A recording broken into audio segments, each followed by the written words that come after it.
मंगलम भगवान वीरो मंगलम गौतमो गणी मंगलम कुंद कुंदाद्यो जैन धर्मोस्तु मंगलम सर्वमंगल मांगल्यम सर्वकल्याणकारकम प्रधानम सर्वधर्माणां जैनम जयतु शासनम। जैनम जयतु आदिनाथ भगवान की जय। आज कल्याण मंदिर का स्तोत्र जो है उसका मंगलाचरण किया है। सवेरे 7:30 से 8:30 माने 8:25 तक वो चला करेगा और पार्श्वनाथ भगवान की वो भक्तामर जैसी स्तुति है। तो जो भी उसे समझना चाहें बैठे। और यहाँ तो दिन भर क्लास चलती है, जैसे यूनिवर्सिटी चलती है ना, ऐसे 2-2, 3-3 क्लासेस समय पर चलती रहती है। 1:30 बजे से 2:30 बजे के बीच में 3 क्लास चलती हैं अलग अलग माताजी महाराज के पास। और फिर 2:30 बजे से तो अभी है ही है महान ग्रंथ राज का वाचन।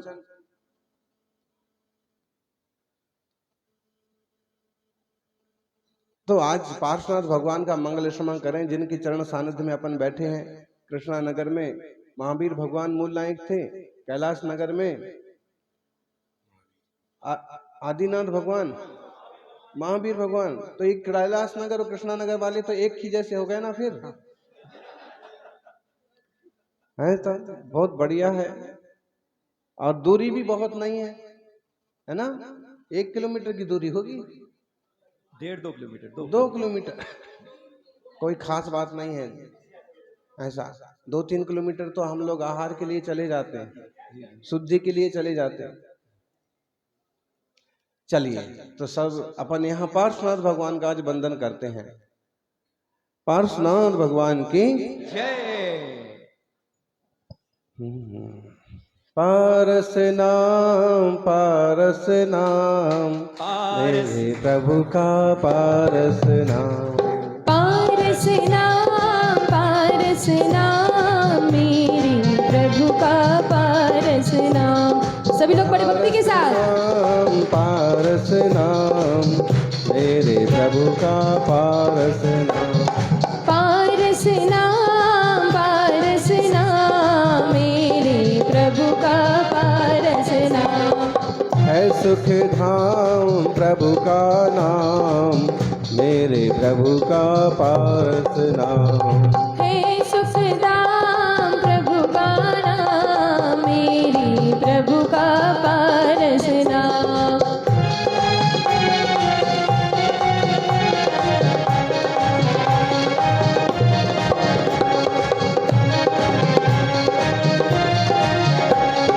वामानंदन पापुन कंदन, वामानंदन पावन कंदन, भव भय वंजन जन मन रंजन, भव भय वंजन जन मन रंजन, भक्त जनों के ही अभिराम। पारस नाम हो भक्त जनों की अभिराम, मेरे प्रभु का पारस नाम। हाँ पारस नाम मेरे प्रभु का पारस नाम, मेरे प्रभु का पारस नाम, मेरे प्रभु का पारस नाम। चैतन्य चमत्कारी पार्श्वनाथ भगवान की जय। जयकारा जोर से बोलिए। चतुर्मास का निवेदन लेकर के अभी कितना जोर से बोल रहे थे। वर्तमान जिन शासन नायक वर्तमान महावीर भगवान की जय। आचार्य श्री आदि सागर जी महाराज की जय। आचार्य महावीर कीर्ति महाराज की जय। तपस्वी सम्राट गुरुदेव आचार्य श्री सन्मति सागर जी महाराज की जय। बोले परम पूज्य दूर पट्टाधीश उपसर्ग विजेता आचार्य भगवान श्री सुनील सागर जी गुरुदेव की जय। आनंदमय दिन है, सुहानी रात है। आनंदमय दिन है, सुहानी रात है।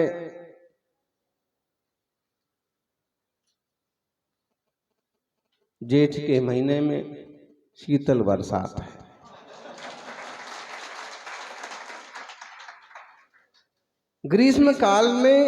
ग्रीष्मकालीन वाचना का मंगलाचरण हो रहा है।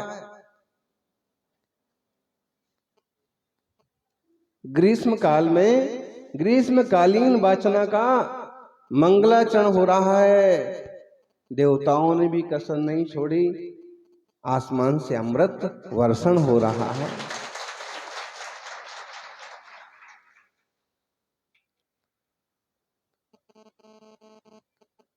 सिद्धांत महान ग्रंथ षटखंडागम जी का मंगलाचरण, कलश स्थापन, दीप प्रज्वलन, ध्वजारोहण, चित्र अनावरण। और चित्त अनावरण का मतलब होता है चित्त अनावरण।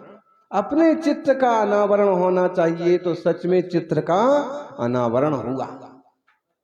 और चित्र का अनावरण तो ठीक ही है। अभी इतना सुंदर चित्र हमारे पास बना करके लाया गया। केवल चित्र अनावरण करने वाले इंसान को इतना आनंद होता है कि आज मैं प्रभु के गुरु का चित्र का अनावरण कर रहा हूं। लेकिन जिसने पूरा मन वचन काया लगा के ये चित्र बनाया है, उसने कितना पुण्य कमाया। किसने बनाया है? जैन। श्रद्धा। ऐसे काम बिना श्रद्धा के नहीं हो पाते, डटना पड़ता है।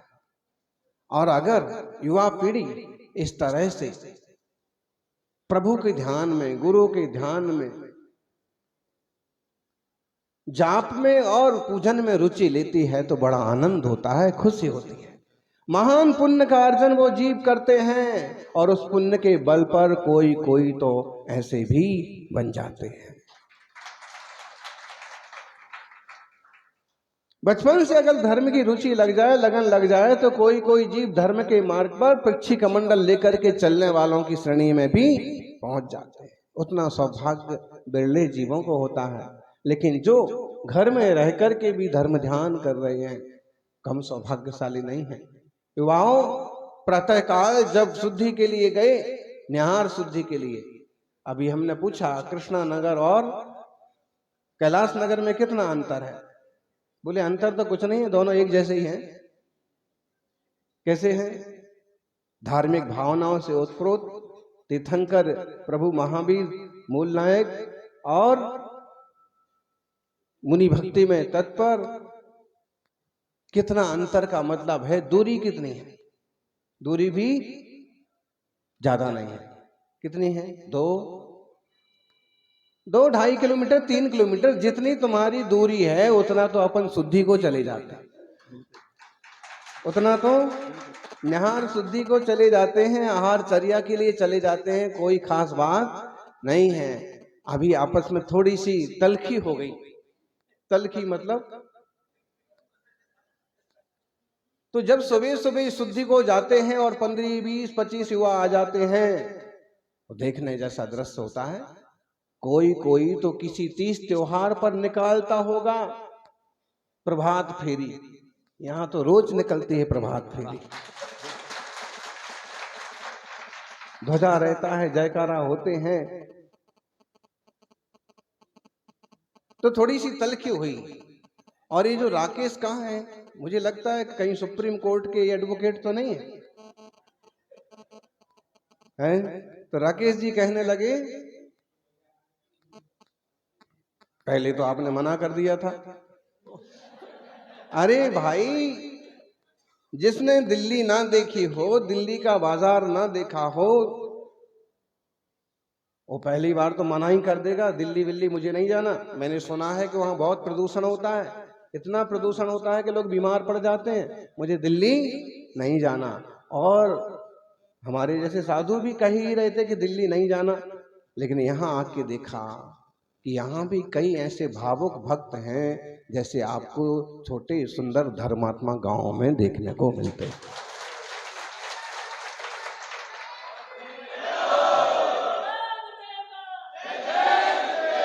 तो तो लग रहा था कि बेकार में जा रहे हैं, लेकिन यहाँ आके देखा कि कई सारे अच्छे धर्मात्मा युवा हैं जिनकी रुचि है।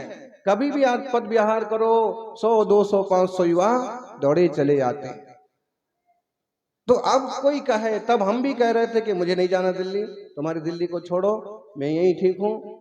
लेकिन अब आ गए हैं और यहाँ मालूम पड़ रहा है कि यहाँ तो काफी अच्छे लोग हैं, तो मन भी हो रहा है। यहाँ आने के बाद भी एक प्रवचन में कहा था कि चतुर्मास यहाँ होगा, इसकी कोई गारंटी नहीं। गारंटी तो अभी भी नहीं है लेकिन इस तरह की भावना और भावुकता देख करके लगता है कि चतुर्मास अगर यहाँ कहीं हो तो कोई बुराई नहीं है।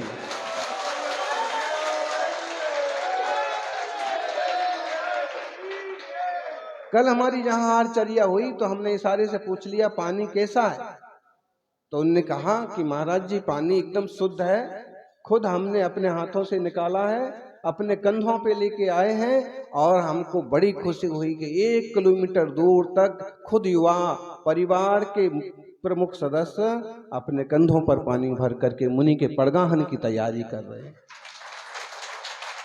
अब बताइए, इस तरह की भक्ति भावना बढ़ेगी तो कुछ ना कुछ अपनी भी भावना तो बढ़ेगी।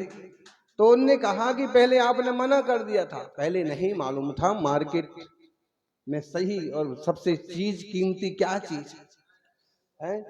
आप देखिए ना, जब तक मालूम नहीं होता है तो लोग कहते हैं कि मुझे नहीं चाहिए 4G का, मुझे नहीं चाहिए 5G का, है मेरा तो वही ला के दे दो, कौन सा हो 2G वाला, 500 रुपए वाला। हाँ, मुझे तो वही ला के दे दो, मुझे नहीं चाहिए 4G। ऐसे ही जब तक नहीं देखा है तब तक कहते हैं मुझे नहीं चाहिए गौरजी, गुरुजी। और जैसे ही संघ को देखा, साधना देखी, तो जैसे ही उसकी स्पीड देखी, उसके फंक्शन देखे, तो कहते हैं अब तो मुझे वही चाहिए। तो आप शिकायत कैसे कर सकते हो कि पहले मना किया था? पहले नहीं मालूम था कि इस चीज का, इस वस्तु का, संघ का, मुनिराज का। बच्चे भी तो, युवा भी तो मना करते हैं। माँ कहती है अभी बहुत अच्छे महाराज जी आए हैं, इतने सारे साधु हैं, मुझे नहीं जाना। पहले मैं उन महाराज के पास गया था, मुझे तो नहीं जमा। तुम जबरदस्ती लेके मंदिर जाते हो, मुझे नहीं जमता। और वो मना करता है मुझे नहीं जाना, और एक बार मना करके, पुटिया करके, दबा करके एक बार लेके आ गए कि दूसरे दिन से खुद आना चालू कर देता है। उसके मन के कोई ना कोई महाराज माता जी मिल जाते हैं और धर्म के प्रति रुचि और भावनाएं जुड़ जाती हैं। तो जब नहीं पता है तो मना करता है, और जब पता पड़ता है, और खास संघ की विशेषता तो यही है कि जब तक वहां रहते हैं कहो तब तक पता ही नहीं पड़ता है कि कोई खजाना हमारे पास है। जब वहां से निकलता है तब लगता है कि कुछ तो लुट गया। तो निश्चित रूप से भावनाएं भवनाशनी होती हैं, और आप की यह उत्कृष्ट भावनाएं निश्चित रूप से फलीभूत होंगी। कोशिश करेंगे, मेहनत करेंगे। अभी श्रुत पंचमी का एक मंगलकारी दिन आएगा, उस पर अपन कुछ चिंतन करेंगे, और उसके आसपास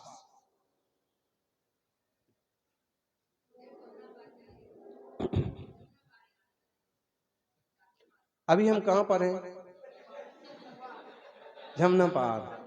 अच्छा, और वो लाल मंदिर कहां पर है? जमुना के उस पार। अच्छा, वो भी जमुना पार है ना?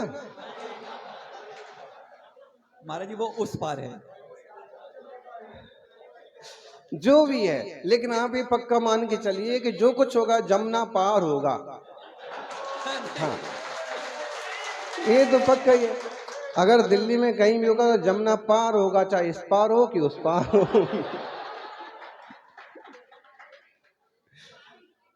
ज्ञानी, हाँ, जो भी है, अभी अपने पास थोड़ा समय है, भावनाएं और बढ़ती जा रही हैं, बढ़ना ही चाहिए। देखो, दुनिया को इकट्ठा करने के लिए खूब मेहनत करते हैं, दुनिया के साधन जुटाने के लिए लोग बहुत मेहनत करते हैं, संसार बढ़ाने के लोग ढेरों साधन जुटाते हैं। सौभाग्यशाली हैं जो मोक्ष मार्ग पर चलने के लिए साधन जुटाते हैं। मुनि राजों को बुलाते हैं, विधान रचाते हैं, पूजा रचाते हैं, मंदिर बनाते हैं। इतना बड़ा हाल बना लिया, इतनी बड़ी बिल्डिंग बना ली, बोले 50 साधु भी आ जाएं तो भी हम संघ को यहाँ विराजमान करें। आदमी खाली जिंदगी भर अपने लिए 2 BHK 3 BHK, क्या होता है BHK, जो भी होता है, तो उसी में अटका रहता है, जान उसी में अटकी रहती है। और आखिर 2 4 BHK जो भी कर भी लेता है, लेकिन उसमें वो ज्यादा दिन कहां टिक पाता। ये कितने उत्कृष्ट भावना वाले हैं कि खुद का 2 BHK है कि कैसा भी है, लेकिन जिनालय बनाएंगे, मुनि राजों के विश्राम के लिए संत भवन बनाएंगे। मुनि वसति का जंगल जंगल बात चली है, पता चला है, और दिल्ली संगहर में बड़ा सारा मुनि संघ चला है। यहाँ भी छोटे मोटे जंगल तो मिल ही जाते हैं। अभी अपन जहाँ विश्राम कर रहे हैं जागृति में, जागृति वालों को भी और जागृति आएगी धीरे धीरे, और जब तक उनको जागृति आएगी तब तक गाड़ी रवाना हो जाएगी। तो यहाँ भी दोनों तरफ छोटे छोटे सुंदर पार्क हैं, हरा भरा।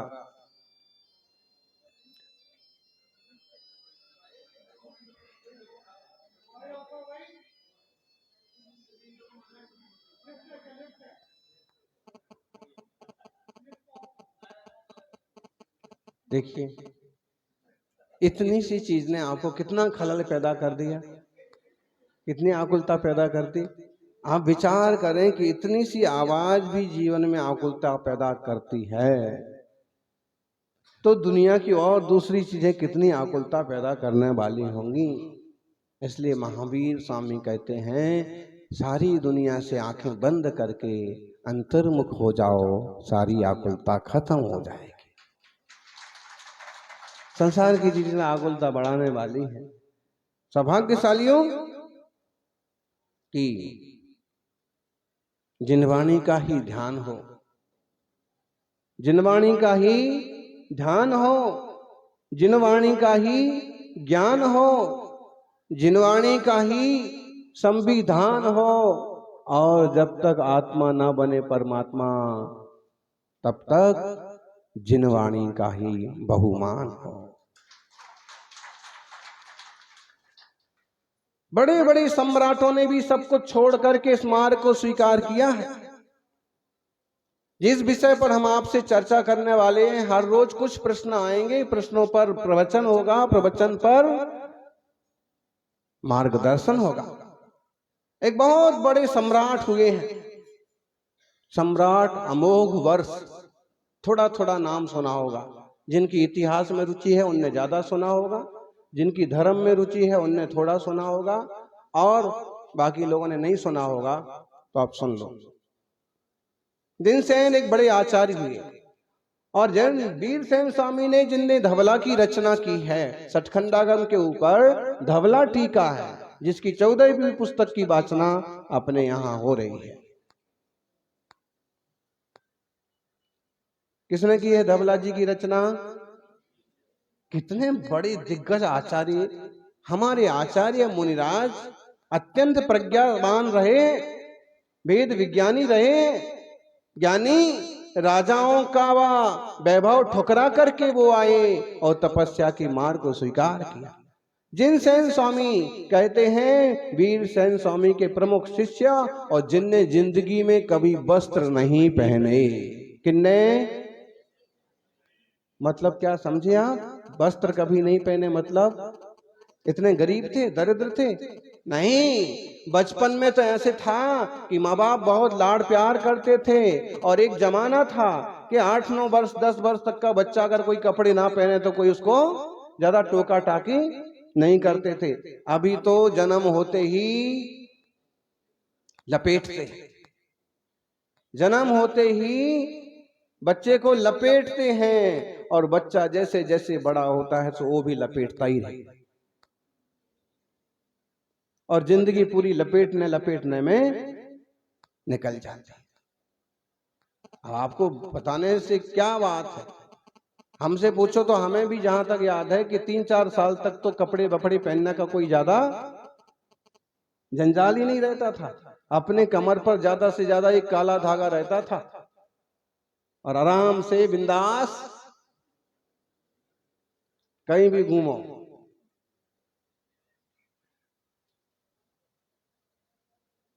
तो 7, 8, 9 साल तक तो उनको वस्त्र पहना ही नहीं गए। उनकी भी अरुचि थी, कोई कोशिश की तो मना कर दिया होगा, और उसी बीच में मिल गया वीरसेन स्वामी का सानिध्य। उनके चरणों में पाया ज्ञान, और उनके चरणों में ही हो गए दीक्षित। जिंदगी में वस्त्र पहनने का कोई काम ही नहीं पड़ा। और ऐसे ज्ञानी ध्यानी प्रज्ञावान आचार्य जिनने आदि पुराण की रचना की, महापुराण की रचना की, वीरसेन स्वामी उनके गुरु जो थे, उनकी जब टीका अधूरी छूट गई, धवला जी सचखंडागम की टीका, थोड़े थोड़े कठिन शब्द आएंगे लेकिन बहुत जरूरी है। अपने को मालूम होना चाहिए कि हमारा वैभव क्या है। भाई हम जैन हैं, जिन शासन में जन्मे, लेकिन हमारा शास्त्र वैभव क्या है, गुरुओं का वैभव क्या है? कोई हम नंगे पुंगे लोग नहीं है। मुनिराज हमारे यहाँ वीतरागी दिगंबर होते हैं, लेकिन हमारे यहाँ ऐसा कोई दरिद्रपन नहीं होता। वो तो सब कुछ त्याग करके आत्मा के संपूर्ण वैभव को पाने का पुरुषार्थ कर रहे। तो वीरसेन स्वामी ने एक टीका तो पूरी कर ली, लेकिन जब वह सचखंडागम की टीका धवला पूरी करने के बाद और कसाय पाहुट सुत्त पेजोदोष पाहुट की टीका कर रहे थे, तो वो टीका करते करते अधूरी रह गई, और आचार्य देव उत्तम समाधि करके तो कौन पूरी करे? जिनसेन स्वामी ने उस बाकी बची हुई टीका को पूरा किया। मतलब शिष्य भी गुरु जैसे ज्ञानी निकले। कैसा होना चाहिए बेटा? बाप के सपनों को पूरा कर दे। ऐसा ना कर दे कि पिता पहले जमीन दान दे के गए थे कि मंदिर को दे देना है, संत भवन बना देना है, और बेटे ने वापिस थोड़ा ही समझदार होते, चालाक होते, और सारी की सारी हड़प ली। उल्टा समाज मंदिर पर केस करके झगड़ा करके वापिस ले ली। ऐसा नहीं, ऐसा ना हो कि हर रोज मुनियों का आगमन होता था, माता पिता गए, घर में साधुओं के कदम पड़ना ही बंद हो गए, इतने आलसी बन गए। ऐसा ना हो। ऐसे बेटे होना चाहिए कि पुरखों की कीर्ति को, यश पताका को और संस्कृति को जीवंत रखें। वो काम वीरसेन स्वामी के शिष्य जिनसेन स्वामी ने किया। और जैसे गुरु होते हैं वैसे शिष्य, और जैसे शिष्य होते हैं उनको भी वैसे शिष्य मिल जाते हैं। कहते हैं जिनसेन स्वामी ने अपने महापुराण की रचना की। आदिनाथ स्वामी के जीवन चरित्र का क्या वैभव है। इतना मोटा ग्रंथ, इतना श्रेष्ठ वर्णन कि कालिदास फेल हो जाए उसके सामने, लेकिन प्रचार ही नहीं हो रहा है। उसका प्रचार ही नहीं हुआ। 1000 साल पुराना वो ग्रंथ। कहते हैं जब उनने आगे आगे और लिखने का विचार चल रहा था, आदि पुराण समापन की ओर था, कि इसी बीच में उनका समय निकट आ गया। उनने उत्तम समाधि साधने का विचार किया, और ग्रंथ कौन पूरा करेगा? आप चिंता होती है। या पिता को व्यापार की चिंता होती है, और मुनिराज को जिनवाणी की, मुनि संघ की चिंता होती है। इसीलिए तो आचार्य पद दे दिए जाते हैं। ये 4-4, 5-5 फोटो लगे हैं। आचार्य आदि सागर, महावीर कीर्ति, विमल सागर, सन्मति सागर। अपन उधर देखें तो शांति सागर जी, वीर सागर जी, शिव सागर जी, ज्ञान सागर जी, विद्या सागर जी, वर्धमान सागर जी।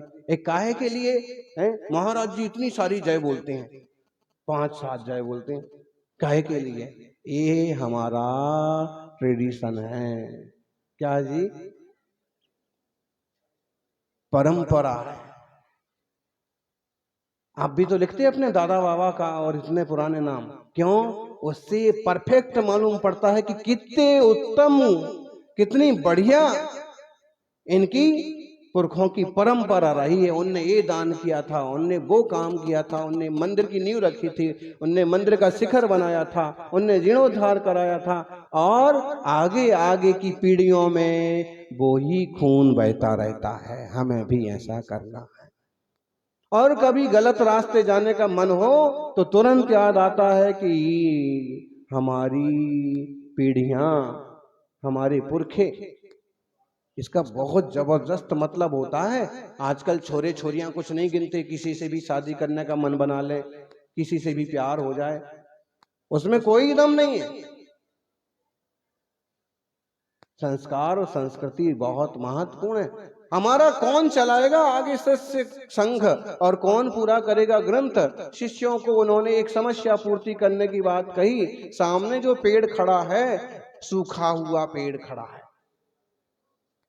संस्कृत में इसका अनुवाद करके बताइए, इस पर कविता बना के बताइए। होशियार थे दो शिष्य। एक ने लिखा, शुष्का वृक्षा तिष्ठति अग्रे। गुणभद्र भी एक थे, उन्होंने छोटी सी सुंदर कविता बनाई। नीरस तरवहा बिलसति पुरवतः। क्या बनाई कविता? नीरस तरवाहा बिलसति पुरतः। शब्द कितने अच्छे हैं। शुष्क तो सूखा ही मालूम पड़ता है, लेकिन नीरस में थोड़ा रस तो है। नीरस वृक्ष सामने शोभायमान हो रहे हैं, उनकी भी अपनी एक शोभा है। कहते हैं जिनसेन स्वामी ने कहा, बेटा तुम अब आगे इस महापुराण ग्रंथ को पूरा करना। और गुणभद्र ने उसे पूरा किया, और आत्मानुशासन नाम का महान ग्रंथ भी उन्होंने रचा। कहते हैं ऐसे अद्भुत गुरु शिष्य की परंपरा। इन्हीं जिनसेन स्वामी के एक शिष्य राजा थे, उनका नाम था अमोघ वर्ष। अमोघ वर्ष के पिता का नाम था अकाल वर्ष, और उनके पिता का नाम था नृपतुंग। चूंकि अमोघ वर्ष के लिए भी नृपतुंग उपाधि थी। और अमोघ वर्ष मतलब कब की बात है? गोमटेश्वर बाहुबली के प्रतिष्ठा के काल की बात, 1000 साल पहले। उस समय राष्ट्रकूट नरेश के रूप में कौन प्रतिष्ठित थे? अमोघ वर्ष। और जिनसेन स्वामी के परम भक्त थे। बरसों बरस राज करने के बाद उन्होंने जिनसेन स्वामी के चरणों में दीक्षा ली, मुनि बने। मुनि बनकर के जिंदगी भर का जो मंथन था, वो सारा का सारा मंथन उन्होंने प्रश्नोत्तर रत्नमालिका नाम से एक छोटा सा ग्रंथ लिखा। प्रश्नोत्तर रत्नमालिका, एक छोटा सा ग्रंथ लिखा, केवल 29 श्लोक। कितने?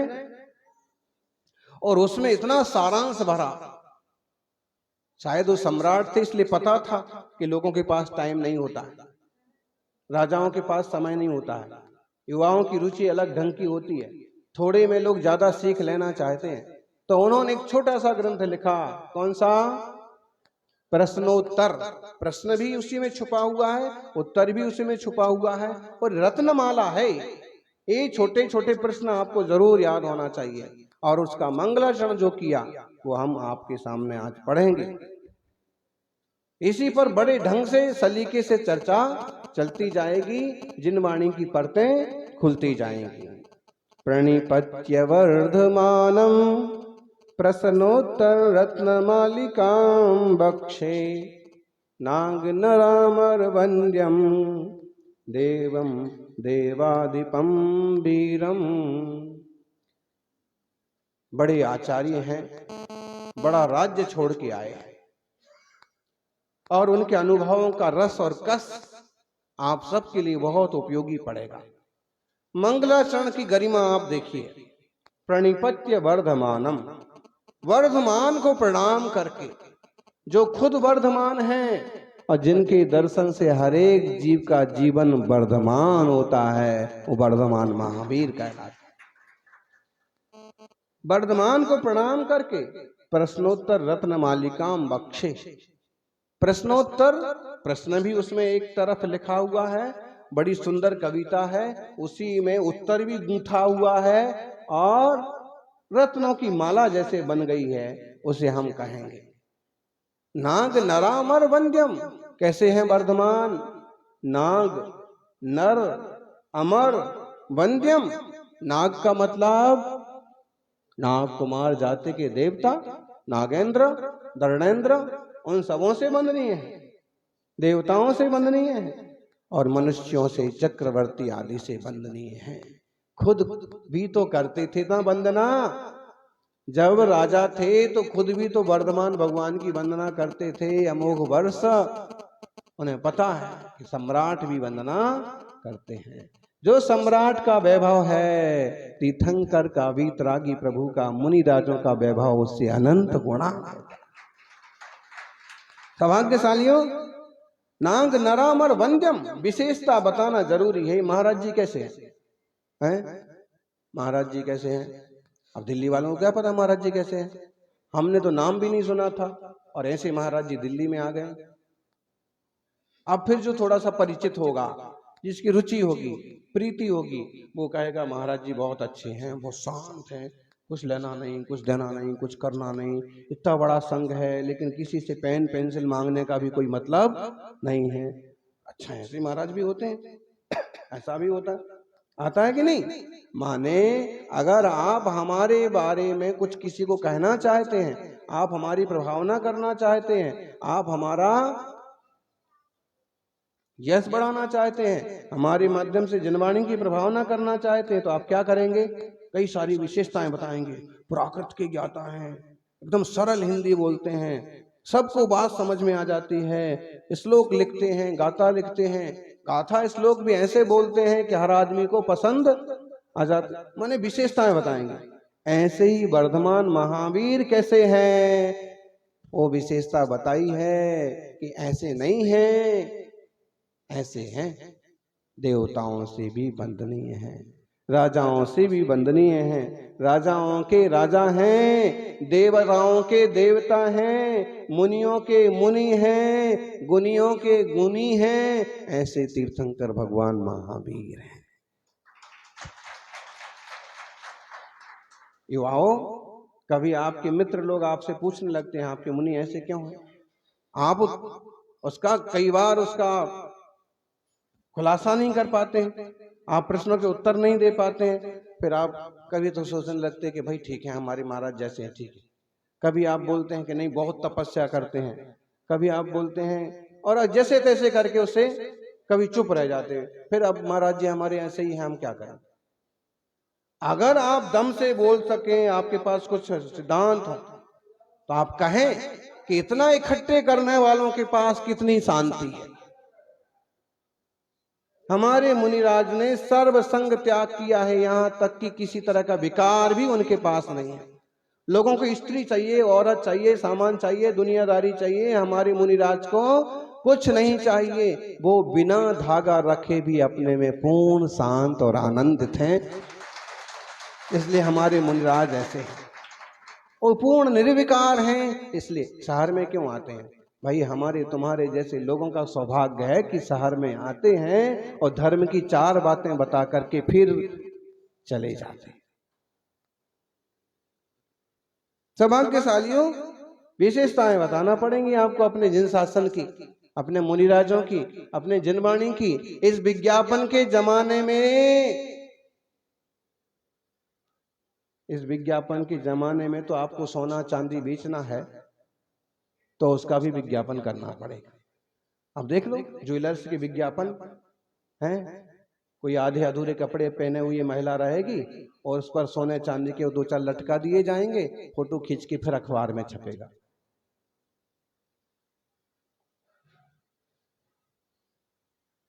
वो बात पुरानी हो गई कि असली हीरे मोती का विज्ञापन नहीं करना पड़ता, आजकल तो उसका भी करना पड़ता। असली हीरे मोती जिनवाणी में है, तो भी आपको विज्ञापन तो इसका भी थोड़ा सा तो करना पड़ेगा, दुकान का पता तो बताना पड़ेगा। नहीं तो इस बाजार में, इतने बड़े बाजार में, इतने धर्मों के संप्रदायों के बाजार में असली दुकान तक पहुंचना बहुत कठिन है। ऐसे देवादिदेव हैं, देवादिदेवम हैं, जो देव हैं, दिव्य गुणों से सहित हैं और देवादिदेव हैं। ऐसे महावीर भगवान को प्रणाम करके मैं प्रश्नोत्तर रत्न मालिका कहूंगा। एक सम्राट की प्रतिज्ञा है, सम्राट ने सब क्यों छोड़ा, अपन इस पर भी थोड़ी थोड़ी चर्चा करेंगे। हर प्रश्न और हर उत्तर के साथ एक छोटा मोटा कोई प्रसंग जोड़ेंगे, कोई छोटी मोटी कहानी जोड़ेंगे और ये कोशिश करेंगे जिनवाणी के सारांश इसमें आए। भले अपने सामने प्रश्नोत्तर रत्न मालिका नाम का छोटा सा ग्रंथ है, लेकिन कोशिश करेंगे कि इसमें समय सार की भी चर्चा आ जाए, इसमें श्रावकाचार का भी विषय आ जाए, इसमें रोजमर्रा की देव दर्शन की, देव पूजन की बातें भी आ जाएं और जीवन की नीति रीति भी आ जाए। तो सभी लोग अपन बैठा करेंगे, आधा घंटा, पाव घंटा, पौन घंटा, जो कुछ भी मिल रहा है इसका सदुपयोग करेंगे।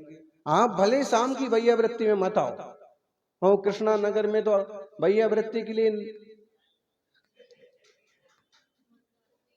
वोटिंग के लिए लाइन लगी है, जैसे ज्ञानी वोटिंग के लिए लाइन लगी है, ये सब जीव मोक्ष मार्ग में जाने के लिए वोट कर रहे हैं।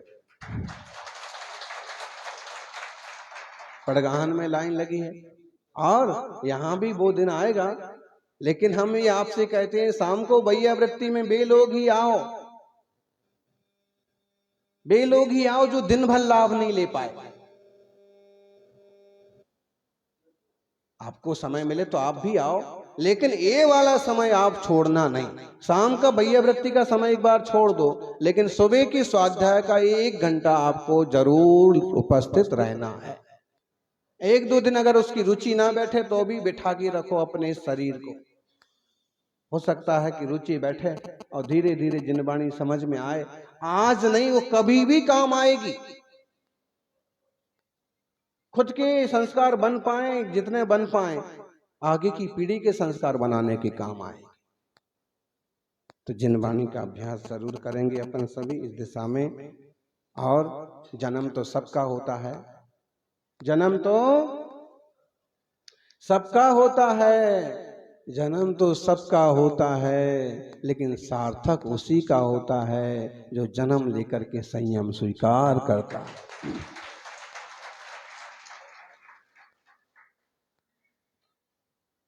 शशांक की तरह शीतलता बनी रहे,